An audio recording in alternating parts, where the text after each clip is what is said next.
Hi സുഹൃത്തുക്കളെ, നമസ്കാരം. ഞാനിപ്പോൾ ഉള്ളത് തിരുവനന്തപുരം ജില്ലയിലെ ഐരൂപ്പാറ ശ്രീകൃഷ്ണസ്വാമി ക്ഷേത്രത്തിലാണ്. ഇന്ന് അഷ്ടമി രോഹിണി മഹോത്സവമാണ്. അതുപോലെ തന്നെ ഐരൂപ്പാറ ശ്രീകൃഷ്ണസ്വാമി ക്ഷേത്രത്തിൽ 20ാമത് സപ്താഹ യജ്ഞം നടന്നു വരികയാണ്. ഇന്ന് 3ാം ദിവസമാണ്. അപ്പോൾ ഈ ക്ഷേത്രത്തിൽ നിന്നെന്ന് പറഞ്ഞാൽ ധാരാളം ആചാരങ്ങളുള്ള ഒരു ക്ഷേത്രമാണ്. നമുക്ക് ഇവിടുത്തെ ഈ ക്ഷേത്രത്തിലെ ആചാരങ്ങളെ കുറിച്ചൊക്കെ നമുക്ക് ചോദിച്ച് മനസ്സിലാക്കാം. അതായത് ഇപ്പോൾ എൻ്റെ വലത് സൈഡിലിരിക്കുന്നത് പട്ടപ്പാറ സോമശേഖരൻ നായർ സാറാണ്. ഇദ്ദേഹം ഈ ക്ഷേത്രത്തിന്റെ ആരംഭകാലം തൊട്ട് തന്നെ ഈ ക്ഷേത്രവുമായി ബന്ധപ്പെട്ട് ഈ ക്ഷേത്രത്തിന്റെ എല്ലാ പുരോഗതികൾക്കും മുന്നിൽ നിൽക്കുന്ന ഒരു വ്യക്തിയാണ്. അപ്പോൾ അദ്ദേഹത്തോട് തന്നെ നമുക്ക് ചോദിച്ചു മനസ്സിലാക്കാം. സാർ, ഈ ഐരൂപ്പാറ ഈ ശ്രീകൃഷ്ണസ്വാമി ക്ഷേത്രം ഒരു കാലത്ത് ഭജനമഠം എന്നറിഞ്ഞപ്പെടുന്നിരുന്ന ഒരു ക്ഷേത്രമാണ്. ഇപ്പോൾ അത് വികസിച്ച് ക്ഷേത്രമായി മാറിയിരിക്കുകയാണ്. അതിന് ഏറ്റവും പങ്കുവഹിച്ച ഒരു വ്യക്തി കൂടിയാണ് സാറ്. അപ്പൊ സാറിന്റെ അഭിപ്രായം ഒന്ന് പറയാമോ? അതെ, നമ്മുടെ ഈ ക്ഷേത്രം എന്ന് പറയുന്നത് ഇതിൻ്റെ മുൻകാലത്ത് ഇത് തണ്ണീർശാല വാമദേവൻ പിള്ള അവരുടെ വീട്ടിൽ ഒരു ഭജനമഠമായിട്ട് ആരംഭിച്ചതാണ്. അത് വളരെ കാലം അങ്ങനെ തുടർന്നു വരികയും അതിനുശേഷം അവിടുന്ന് ആ ഭജനമഠം ഒരു 5 സെന്റ് സ്ഥലം അദ്ദേഹം നമുക്ക് ഈ ഭജനമഠം കെട്ടുന്നതിന് വേണ്ടി ദാനമായി നൽകുകയും ആ സ്ഥലത്ത് ഒരു ഭജനമഠം കെട്ടി ഒരു ശ്രീകൃഷ്ണന്റെ ചിത്രം നമ്മൾ സ്ഥാപിച്ചുകൊണ്ട് എല്ലാ ദിവസവും വിളക്ക് കത്തിക്കുകയും ഞായറാഴ്ച തോറും ഭജനയും രോഹിണി നക്ഷത്രത്തിന് അഭിഷേകവും തുടങ്ങിയ ചടങ്ങുകളോടുകൂടി നടന്നു വന്നിരുന്നു. അങ്ങനെയിരിക്കെ ചേങ്കോട്ടുകോണം ശ്രീരാമദാസ ആശ്രമത്തിലെ മഠാധിപതിയായിരുന്ന സ്വാമി സത്യാനന്ദ സരസ്വതി തിരുവടികൾ ഇവിടെ ഒരു ലക്ഷാർച്ചന നടത്താൻ ഞങ്ങൾ തീരുമാനിച്ചപ്പോൾ ആ ലക്ഷാർച്ചനയുടെ സമാപനത്തിന് സ്വാമിജി ഇവിടെ വരികയും ഇവിടെ വന്ന് ഈ ഭജനമഠത്തിന്റെ ഈ അവസ്ഥ കണ്ടിട്ട് ഇവിടെ ഇത് നിങ്ങളൊക്കെ ഇവിടെ വളരെ കാര്യമായി അടിച്ചും വിളിച്ചുമൊക്കെ ഭജനയൊക്കെ നടത്തി ഇരിക്കുന്നത് കൊണ്ടാണ് ഇങ്ങനെ ഇരിക്കുന്നത്. ഈ ക്ഷേത്രം ഒരു ക്ഷേത്രമായിട്ട്, ഈ ഭജനമഠം ഒരു ക്ഷേത്രമായിട്ട് ഉയർത്തേണ്ട കാലം കഴിഞ്ഞിരിക്കുന്നു എന്ന് അദ്ദേഹം അഭിപ്രായപ്പെടുകയും ഉടനെ തന്നെ ക്ഷേത്രത്തിന്റെ പണി ആരംഭിക്കണമെന്ന് നിർദ്ദേശിക്കുകയും ചെയ്തതനുസരിച്ചാണ് ഈ ഭജനമഠം ഇരുന്ന സ്ഥലത്ത് സ്വാമിജിയെ കൊണ്ട് തന്നെ തറക്കല്ലിടിയിച്ചുകൊണ്ട് ഈ ക്ഷേത്രത്തിന്റെ ആരംഭം കുറിച്ചത്. അങ്ങനെ ആ ക്ഷേത്രം പണി ചെയ്ത് 2001 ഏപ്രില് ഇവിടെ സ്വാമിജി തന്നെ നിർദ്ദേശിച്ച കൃഷ്ണൻ പോറ്റി എന്നറിയപ്പെടുന്ന ബ്രഹ്മപാദാനന്ദ സരസ്വതി, ഈ അടുത്ത കാലത്തായി സമാധിസ്ഥനായ ബ്രഹ്മപാദാനന്ദ സരസ്വതി അവർകളാണ് ഈ ക്ഷേത്രത്തിലെ വിഗ്രഹം പ്രതിഷ്ഠിച്ചത്. അന്ന് മുതൽ അത് സപ്താഹത്തോടു കൂടിയാണ് ഇവിടെ ആ പ്രതിഷ്ഠ നടത്തിയത് എന്നൊരു പ്രത്യേകത കൂടിയുണ്ട്. മേടമാസത്തിലെ രോഹിണി നക്ഷത്രത്തിലാണ് പ്രതിഷ്ഠ നടത്തിയത്. അപ്പോൾ അതിനു മുൻപ് 2 ദിവസം മുൻപേ തന്നെ സപ്താഹയജ്ഞം ആരംഭിക്കുകയും സപ്താഹയജ്ഞത്തിന്റെ 3ാം ദിവസമായ കൃഷ്ണാവതാര പാരായണം നടക്കുന്ന സമയത്ത് പ്രതിഷ്ഠ നിർവഹിക്കുകയും ചെയ്തു എന്നുള്ളൊരു പ്രത്യേകത കൂടി ഈ ക്ഷേത്രത്തിനുണ്ട്. തുടർന്ന് വന്ന മിക്കവാറും എല്ലാ വർഷങ്ങളിലും, കൊറോണയുടെ കാലം ഒഴിച്ച് ബാക്കി എല്ലാ വർഷങ്ങളിലും ഇവിടെ സപ്താഹം നടന്നു വരുന്നുണ്ട്. ഇപ്പോൾ നടക്കുന്ന സപ്താഹം 20ാമത്തെ സപ്താഹമാണ്. അതുപോലെ അത് സാറേ, ഈ ക്ഷേത്രം അതായത് നമ്മുടെ കേരളത്തിൽ തന്നെ ഒരു അപൂർവമായ ക്ഷേത്രമാണ്. അതായത് ഭജനയ്ക്ക് മുൻതൂക്കം നൽകിക്കൊണ്ടുള്ള ഒരു ക്ഷേത്രം. അതായത് നമുക്കറിയാം, ഓച്ചിറ പരബ്രഹ്മമൂർത്തി ക്ഷേത്രത്തില് ഭജന നടക്കാറുണ്ട്. അതുപോലെ തന്നെ ഭജനയ്ക്ക് മുൻതൂക്കം കൊടുത്തിട്ടുള്ള ഒരു ക്ഷേത്രമാണ്. അത് ഈ ക്ഷേത്ര ആചാരവുമായിട്ട് ബന്ധമുള്ളതാണോ? തീർച്ചയായിട്ടും. കാരണം ഇത് ഭജനമഠമായിരുന്നത് കൊണ്ട് ഭജനയാണ് ഇവിടുത്തെ ഏറ്റവും പ്രധാനമായ ഒരു പരിപാടെന്ന് പറയുന്നത്. അതുകൊണ്ട് അല്ല, നമ്മുടെ ഇത് ചെയ്തുകൊണ്ടിരുന്നത് ഭഗവാന് ഏതാണ് ഇഷ്ടം നമുക്ക് പറയാൻ പറ്റത്തില്ലല്ലോ. പക്ഷെ അതോടുകൂടി തന്നെയാണ് ഇത് ഈ ഭജനമഠമാണ് ഈ ശ്രീകൃഷ്ണ ക്ഷേത്രമായിട്ട് മാറിയത്. അപ്പൊ അതുകൊണ്ട് അന്ന് തൊട്ട് ഇന്ന് വരെ ആ ഭജനയ്ക്കാണ് ഇവിടെ മുൻതൂക്കം കൊടുക്കുന്നത്. അതിന്റെ ഏറ്റവും പ്രധാനമായിട്ട് ഇതിന്റെ നേതൃത്വം വഹിച്ചുകൊണ്ടിരുന്ന ആളാണ് ശ്രീ ഒറ്റപ്പറ സോമശേഖരൻ. അതെ, അതായത് വർഷങ്ങൾക്ക് മുമ്പ് നമ്മൾ കണി കണ്ട് ഉണരുകയല്ല, അദ്ദേഹത്തിന്റെ മാധുര്യമായ ശബ്ദം കേട്ട് നമ്മൾ ഉറക്കമുണർന്നിരുന്ന ഒരു കാലമുണ്ടായിരുന്നു. ആകാശവാണിയിലൂടെ ഭാഗവത പാരായണം അവതരിപ്പിച്ചുകൊണ്ടിരുന്ന ഒരു വ്യക്തിയാണ് നമ്മുടെ സോമശേഖരൻ നായർ സാർ. ഈ ക്ഷേത്രത്തിന്റെ വളർച്ചയ്ക്ക് വേണ്ടിയിട്ട് ഏറ്റവും കൂടുതൽ കഷ്ടപ്പെട്ടിട്ടുള്ള ആൾക്കാർ 1-2 പേരാണ്. ഇനിയും മറ്റുള്ള ആൾക്കാരൊക്കെ ഉണ്ട്, ഒരുപാട് പേരുണ്ട്. നമ്മൾ ആരെയും മറന്നുകൊണ്ടല്ല, ഇപ്പൊ നമ്മുടെ അടുത്ത് ഇപ്പൊ കൈ കിട്ടിയത് ഇദ്ദേഹം മാത്രമാണ്.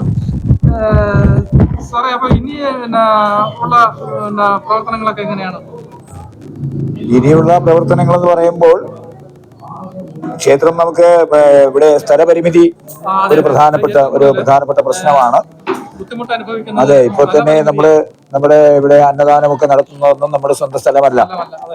ഇപ്പോൾ എന്തായിരുന്നാലും നമ്മൾ ഇതിന്റെ വടക്ക് സൈഡില് നമ്മളൊരു 4 സെന്റ് സ്ഥലം ഈ അടുത്ത കാലത്തായിട്ട് വാങ്ങുകയുണ്ടായി. അവിടെയാണ് ഇപ്പോൾ സപ്താഹ യജ്ഞത്തിന്റെ വേദി സ്ഥിതി ചെയ്യുന്നത്. അപ്പോൾ ആ അന്നദാനം നടത്തുന്ന ആ സ്ഥലം കിട്ടാൻ സാധ്യതയുണ്ടെങ്കിൽ അത് ഭക്തജനങ്ങളുടെ സഹകരണത്തോടു കൂടി അത് വാങ്ങണമെന്നുള്ള താല്പര്യമുണ്ട്. അതെ, ആവശ്യങ്ങളെല്ലാം നടക്കുന്നു. ബിൽഡിംഗ് ഒക്കെ വന്നു കഴിഞ്ഞാൽ നമ്മൾ ഓരോരുത്തരെ പോയി കണ്ടുപിടിച്ച് അവരുടെ സാക്ഷ്യം മാറ്റിയൊക്കെയാണ് നമ്മൾ ചെയ്യുന്നത്. ആ കണ്ടീഷൻ മാറിയാൽ കുറെ കൂടെ പെട്ടെന്ന് വളരും. അതുപോലെ സുഹൃത്തുക്കളെ, നമ്മള് ഭജന പല ക്ഷേത്രങ്ങളും നമ്മൾ കേൾക്കാറുണ്ട്. എന്നാൽ അതിൽ നിന്നൊക്കെ വ്യത്യസ്തമായിട്ട് ഭജന കൃത്യമായ രീതിയിൽ എങ്ങനെ ആയിരിക്കണം എന്നുള്ളതിന് ഏറ്റവും വലിയ ഉദാഹരണമാണ് ഇവിടുത്തെ ഈ ക്ഷേത്രത്തിൽ എല്ലാ എല്ലാ ചടങ്ങുകൾക്കൊപ്പം ഈ ഭജന നടത്തി വരുന്നത്. അപ്പോൾ ഇതൊക്കെയാണ് നമ്മുടെ ഈ ഭജനമഠം എന്നറിയപ്പെടുന്നിരുന്ന ശ്രീകൃഷ്ണസ്വാമി ക്ഷേത്രം ഇപ്പോൾ വികസിച്ച് ഈ നിലയിലെത്തിയിരിക്കുന്നത്. അപ്പോൾ ഇനി വരും കാലങ്ങളിൽ അത് ഈ പറഞ്ഞതുപോലെ തന്നെ ശ്രീകൃഷ്ണന്റെ ക്ഷേത്രവും ബന്ധപ്പെട്ട് ആ വസ്തു വാങ്ങാനുള്ള ഒരു അവസരം ജഗദീശ്വരന്റെ കാര്യം കൊണ്ട് നടക്കട്ടെ എന്ന് ആശംസിക്കുന്നു. ഈ വീഡിയോ ഇവിടെ വെച്ച് വൈൻഡ് അപ്പ് ചെയ്യണം. നന്ദി, നമസ്കാരം.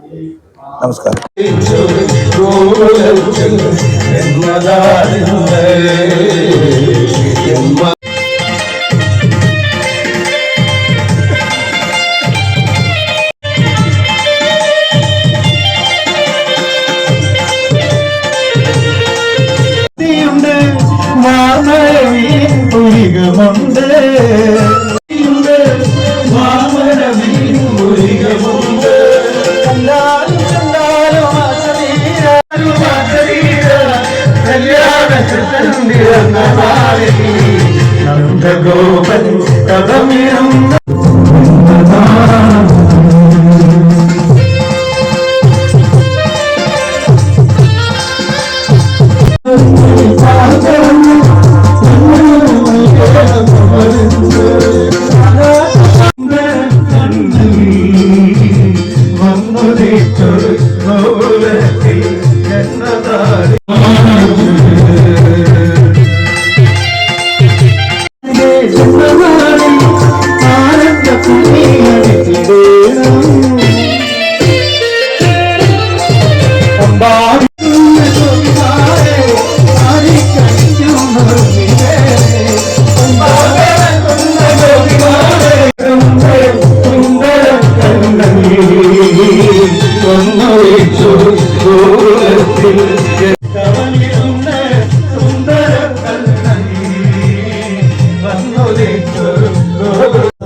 ഇടത്തെ സൈഡിൽ വന്ന് തിരുവേദിയിൽ അച്ഛനയുടെ പ്രസാദം കഴിച്ചു കഴിഞ്ഞ് ഇലയിൽ അധികം വരുന്നത് അവിടുന്ന് വെള്ളം മെഴുകേണ്ട അമ്മമാരുടെ കൈ ഐശ്വര്യങ്ങളും ഉണ്ടാകുന്നതിന് വേണ്ടി സമർപ്പിക്കുകയാണ്. ഓം കൃഷ്ണ കൃഷ്ണ മഹായോഗി ഭക്താന മഭയങ്കര ഗോവിന്ദ പരമാനന്ദ സർവം മേ. കൃഷ്ണ കൊടുത്തോളുക. ഇലയൊക്കെ അമ്മമാരെടുത്തോളം കേട്ടോ.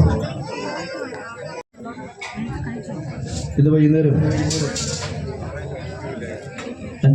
പേരും നാളും അതിലെഴുതി, വീട്ടുപേരും ഫോൺ നമ്പറൂടെ എഴുതി, ജന്മനക്ഷത്ര പൂജയ്ക്ക് അതിവിടെ എഴുതി കൊടുക്കണമെന്ന് നേരിടുന്ന ഒരവസ്ഥയാണ് ഉണ്ടായിട്ടുള്ളത്. തൻ്റെ മകനെ പഴിച്ചത് ദൈവദോഷം തന്നെയാണ് എന്ന് അവരിലേക്ക് വന്ന് നമ്മളറിയിച്ചു. നമ്മുടെ മനസ്സ് പോകുമ്പോൾ നമ്മളെന്തെങ്കിലും അത് പറഞ്ഞു പക്ഷേ ഞാൻ പറഞ്ഞുതരാം. ഈ കോലാഹലമെല്ലാം കഴിഞ്ഞിട്ട് ഇതെല്ലാം മാറ്റി എല്ലാവരും ഇങ്ങോട്ട് മുന്നോട്ട് കയറി ഇരുന്നിട്ട് വേണം എനിക്ക് പറയാൻ. അടുത്തേറെ അമ്പത് കാലം പോയി എന്നാൽ എന്നെ കൂടെ കൊണ്ടുപോയി അതുമില്ല. ഇങ്ങോട്ട് നീങ്ങിരിക്കാൻ ഇവിടെ വരാം.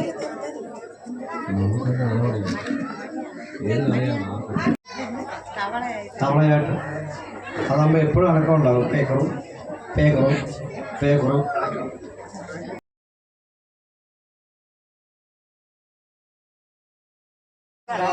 തൻ്റെ മകനെ പഴിച്ചത് ദൈവദോഷം തന്നെയാണ് എന്ന്